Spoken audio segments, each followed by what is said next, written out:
Morning students, मैं doctor Gita वैजयी महाविद्यालय वैजयी से इकोनॉमिक्स की क्लास में मैं बीए फर्स्ट ईयर के स्टूडेंट्स को तटस्थता वक्र विश्लेषण इंडिफरेंस कर्व एनालिसिस की विशेषताएं आज लेकर आई हूँ। जैसा कि कल मैंने आपको तटस्थता वक्र क्या है, तटस्थता मानचित्र क्या है, प्रतिस्थापन की सीमांत दर क्या है, इन सबको हमने पढ़ा था। तो आज हम पढ़ेंगे तटस्थता वक्र विश्लेषण की विशेषताएं, यानी तटस्थता वक्र की विशेषताएं क्या है। इसकी तटस्थता वक्र विश्लेषण की विशेषताएं,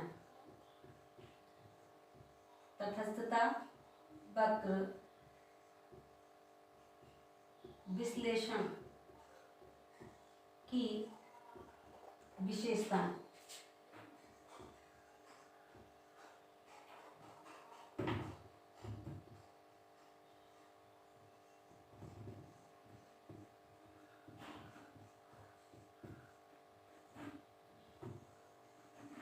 तटस्थता वक्र विश्लेषण की विशेषताएं।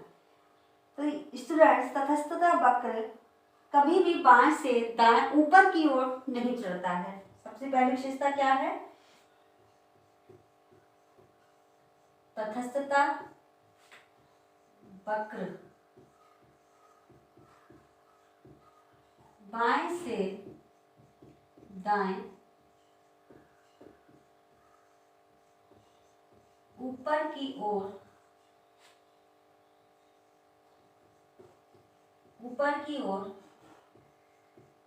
नहीं जाता है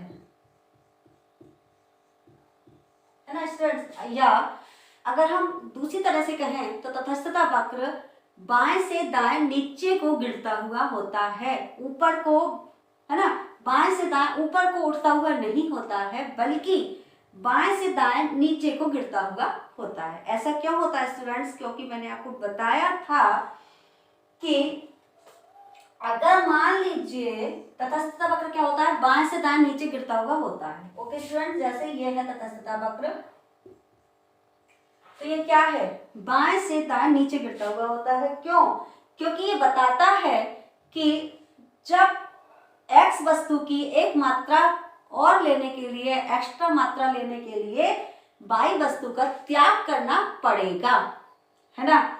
तो इसलिए तटस्थता वक्र बाएं से दाएं नीचे को गिरता हुआ होता है। ओके स्टूडेंट्स, अगर मान लो कि अगर ये चलता हुआ होगा, है ना, कह रहा है कि चलता हुआ तटस्थता वक्र बाएं से दाएं ऊपर की ओर नहीं होता है, तो इसका मतलब क्या हुआ कि अगर तटस्थता वक्र, मान लो दोनों वस्तु, है ना, बाएं से दाएं ऊपर को ऐसे हुआ, तो इसका मतलब क्या हुआ स्टूडेंट्स कि दोनों वस्तुओं में क्या हो रही है, वृद्धि हो रही है, जो कि तटस्थता इंडिफरेंस कर्व का जो कांसेप्ट है उसको क्या कर रहा है, ये उसके विपरीत है ना। क्योंकि तटस्थता वक्र विश्लेषण क्या बताता है? तटस्थता वक्र विश्लेषण बताता है कि जब उपभोक्ता दो वस्तुओं का संयोग लेता है, यानी दो वस्तुओं के संयोग को प्रीफर करता है, तो एक वस्तु की मात्रा बढ़ाने के लिए उसे दूसरी वस्तु का त्याग करना पड़ेगा, तभी तटस्थता वक्र पर स्थित सभी संयोग उसे समान संतुष्टि प्रदान करेंगे। लेकिन इस वाले विशेषता में ये विशेषता हमारे उसकी तटस्थता वक्र के विपरीत है, यानी उसके जो कंसेप्ट है उसके बिल्कुल क्या है, अपोजिट है। इसलिए तटस्थता वक्र कभी भी बाएं से दाएं ऊपर की ओर नहीं जाता है। ओके स्टूडेंट्स, दूसरी विशेषता है तटस्थता वक्र एक्स अक्ष के समानांतर नहीं होता है। ओके स्टूडेंट्स, दूसरी है तटस्थता वक्र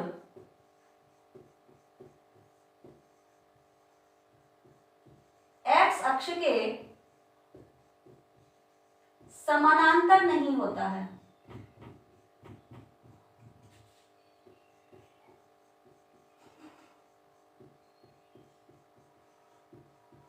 देखिए स्टूडेंट्स,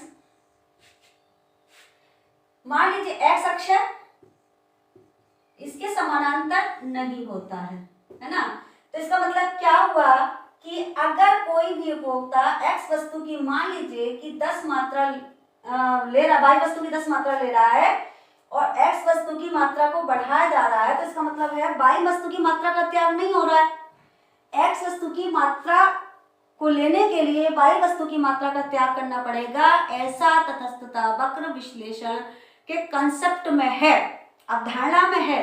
लेकिन यहाँ पर क्या हो रहा है कि x वस्तु की मात्रा तो बढ़ती जा रही है, लेकिन y वस्तु की मात्रा तो एज इट इज है, यानी 10 है ना, उसमें कोई फर्क नहीं आ रहा है। लेकिन x वस्तु की मात्रा बढ़ती जा रही है, y वस्तु की मात्रा में कोई त्याग नहीं है, इसलिए कंसेप्ट को पूरा नहीं करता। इसलिए क्या विशेषता हुई कि तटस्थता वक्र x अक्ष के समानांतर नहीं होता है। इसी तरह से स्टूडेंट्स तीसरी विशेषता है तटस्थता वक्र y अक्ष के समानांतर भी नहीं होता है।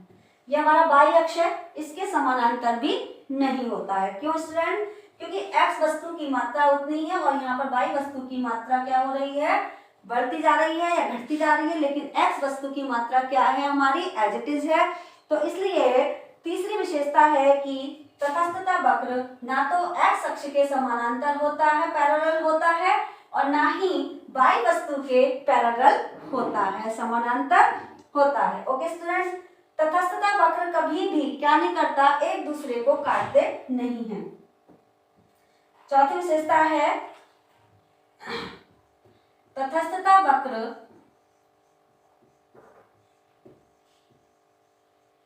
कभी एक दूसरे को नहीं काटते हैं, कभी एक दूसरे को नहीं काट सकते। ओके स्टूडेंट्स, अगर देखें हम तो मान लीजिए तो तटस्थता वक्र है ना, तो दोनों एक दूसरे को क्या नहीं कर सकते, काट नहीं सकते, है ना। ये मान लीजिए तटस्थता IC1 है और ये IC2 है। तो स्टूडेंट्स, क्योंकि तटस्थता वक्र कंसेप्ट के अकॉर्डिंग क्या है कि ऊपर वाला तटस्थता वक्र यानी दो, अगर तटस्थता वक्र दो हैं तो दोनों का संतुष्टि का स्तर क्या होगा, अलग अलग होगा।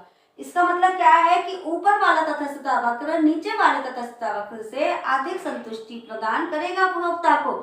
लेकिन स्टूडेंट्स देखिए, दोनों का कटान बिंदु है E, ठीक। अब यहाँ पर इसका मतलब क्या है कि दोनों तटस्थता वक्र से उसे क्या मिल रही है, उसे इक्वल यूटिलिटी मिल रही है, उसे बराबर संतुष्टि मिल रही है, जो कि इक्वल संतुष्टि केवल एक ही तटस्थता वक्र पर स्थित सभी संयोगों से मिल सकती है, दो तटस्थता वक्र पर स्थित संयोगों से नहीं मिल सकती। तो इसलिए तटस्थता वक्र कभी एक दूसरे को नहीं काट सकते हैं। ओके स्टूडेंट्स, अगली इसकी जो नेक्स्ट इसकी जो क्वालिटी है, इसकी जो विशेषता है स्टूडेंट्स, वो है कि तटस्थता वक्र मूल बिंदु की ओर उन्नतोदर होता है ना। मूल बिंदु की ओर क्या होता है, उन्नतोदर होता है। ओके स्टूडेंट्स,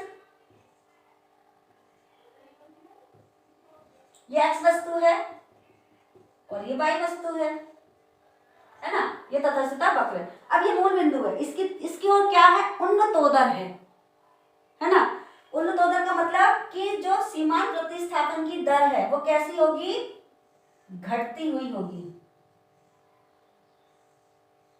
देखो स्टूडेंट्स, ये A संयोग है, ये B संयोग है और ये C संयोग है।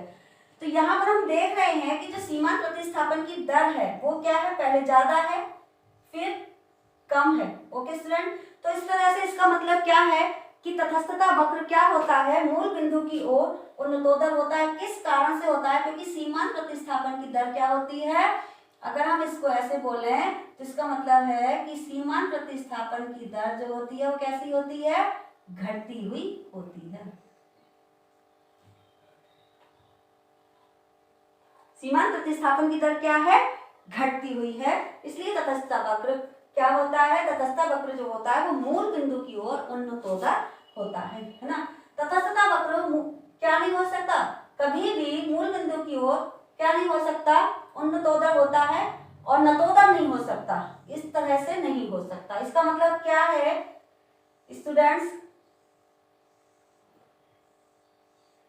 कि x वस्तु की मात्रा बढ़ती जा रही है, लेकिन y वस्तु की मात्रा का त्याग जो हो रहा है वो घटती हुई प्रतिस्थापन की दर से नहीं हो रहा है, इसलिए तटस्थता वक्र मूल बिंदु की ओर नतोदर नहीं होता बल्कि उन्नतोदर होता है।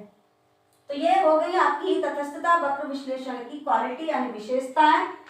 ओके स्टूडेंट्स, अब हम मान लीजिए कि तटस्थता वक्र को जानने यानी एक उपभोक्ता का संतुलन तटस्थता वक्र के माध्यम से एक उपभोक्ता का संतुलन कहाँ पर होता है, इसको जानने से पहले हमें उसकी कीमत रेखा जाननी होगी।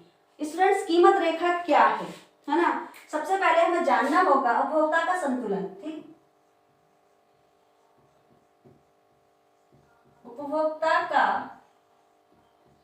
संतुलन। तो स्टूडेंट्स, उपभोक्ता के संतुलन को जानने से पहले हमें जानना होगा कि कीमत रेखा क्या होती है। देखिए, कीमत रेखा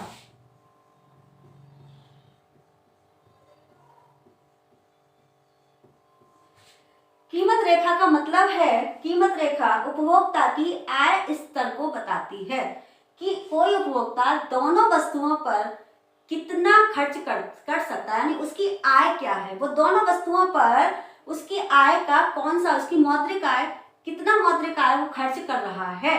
तो स्टूडेंट्स देखिए, हमें यहाँ पर दोनों वस्तुओं की कीमतों को जानना होगा और उपभोक्ता की आय को भी जानना होगा। सपोज करो एग्जाम्पल के लिए कि अगर उपभोक्ता है ना दोनों वस्तुओं पर 100 रुपए खर्च करना चाहते हैं, यानी उपभोक्ता की आय कितनी है, 100 रुपए।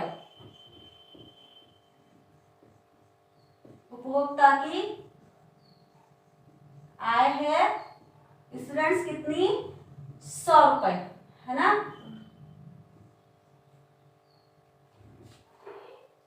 कितनी है, 100 रुपए। ठीक, अब मान लीजिए कि बाई वस्तु की कीमत है, हमें वस्तुओं की कीमतों को भी जानना होगा। बाई वस्तु की कीमत है ₹5, ₹5 और एक्स वस्तु की कीमत है ₹10। ओके स्टूडेंट्स, तो इसका मतलब ये हुआ कि उपभोक्ता दोनों वस्तुओं पर क्या करना चाहता है, खर्च करना चाहता है। तो जो अब प्राइस लाइन बनेगी, जो कीमत रेखा बनेगी, वो कैसी बनेगी, यानी अब वो 100 रुपए खर्च करना चाहता है, इसका मतलब है कि वो बाई वस्तु की कितनी मात्रा ले सकता है। अगर पूरे 100 रुपए बाई वस्तु पर खर्च करना चाहता है तो बाई वस्तु से वो 100 रुपए में बाई वस्तु कितनी मात्रा ले सकता है बाई वस्तु की। तो देखिए 5 रुपए कीमत है तो 5 दूनी 10, 20 वस्तुएं यानी 20 इकाइयां ले सकता है ना। वो बाई वस्तु की कितनी मात्रा ले सकता है, 20 मात्रा प्राप्त कर सकता है अगर वो पूरा का पूरा 100 रुपए बाई वस्तु पर खर्च करना चाहे। तो अगर वो एक्स वस्तु पर खर्च करना चाहे तो एक्स वस्तु की कीमत कितनी है स्टूडेंट्स, 10 रुपए, है ना। तो अगर वो एक्स वस्तु पूरा का पूरा अपनी आय एक्स वस्तु पर व्यय करना चाहता है तो कितनी मात्रा ले सकता है, एक्स वस्तु की 10 मात्रा ले सकता है। तो इसका मतलब है जो कीमत लाइन बनेगी, जो प्राइस लाइन बनेगी, वो कैसी बनेगी, इस तरह से। इसका मतलब ये है, ये 20 है और ये 10 है। ओके स्टूडेंट्स, तो ये बन गई कीमत रेखा कि अगर वो पूरा बाई वस्तु पर खर्च करना चाहता है तो 20 मात्रा ले सकता है और एक्स वस्तु पर खर्च करना चाहता है तो वो 10 मात्रा ले सकता है। लेकिन है ना, उपभोक्ता का संतुलन कहां पर होगा, उपभोक्ता का संतुलन बिंदु कहां पर होगा।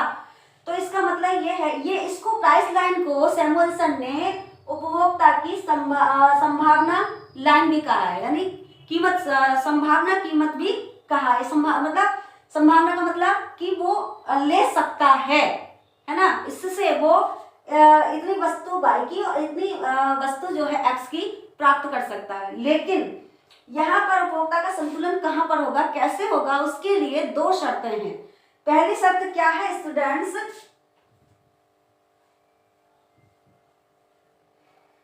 देखिए पहली शर्त है कि तटस्थता वक्र कीमत रेखा को क्या करना चाहिए, टच करना चाहिए, स्पर्श करना चाहिए।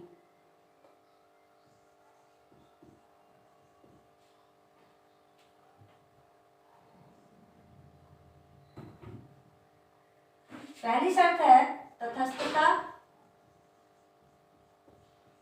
वक्र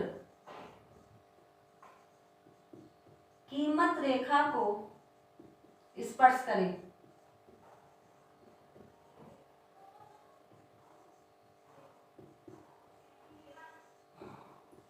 ओके स्टूडेंट्स, दूसरी शर्त है तटस्थता वक्र मूल बिंदु की ओर उन्नतोदर हो।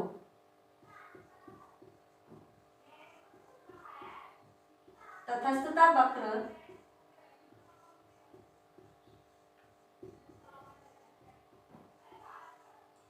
मूल बिंदु की ओर उन्नतोदर हो।